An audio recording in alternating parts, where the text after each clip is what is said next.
Twain je nekoč v svojem času rekel, da imajo Američani 3 odlične stvari. In sicer svobodo misli, svobodo izražanja in dovolj zdrave pameti, da ne z enim, ne z drugim ne pretirava.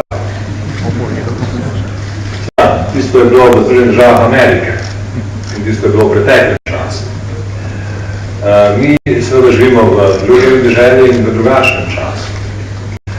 Ampak vprašanja, ki zadevajo svobodo izražanja, svobodo misli in uporabo zdrave pameti, si več čas postavljamo.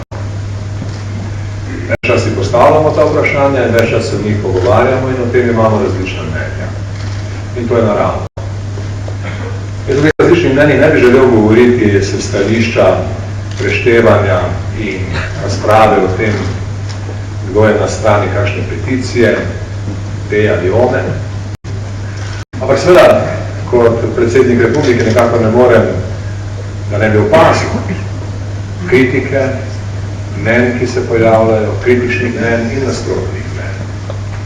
Ampak tako ne morem mimo tega, da ne bi opazil, kako je novinarjem, zlasti mladim novinarjem, včasih težko tudi čisto v eksistenčnem smislu. Najprej bi vam želel, da bi pri svojem delu, torej pri oblikovanju poročil, mnenj in sploh pri delu, novinarskem delu imeli srečno roko, da bi vedno zadeli žebljico na glavico, kajti če človek udari mimo je včasih zelo nerodno.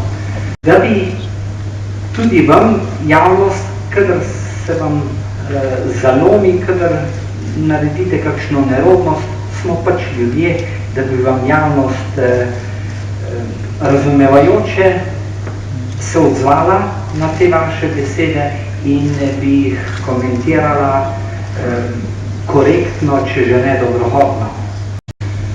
Kar se tiče leta, ki smo ga začeli, jo bomo sodili čez kakšno leto. Ocene bodo različne.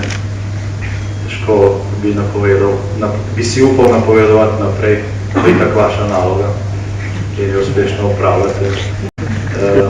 Želim samo, da na neki splošni načelni ravni skupaj, ali pa da predvsem vi ustvarjate nek prostor, kjer se bodo lahko različna mnenja svobodno izražala in ker bo lahko zmagovala resnica.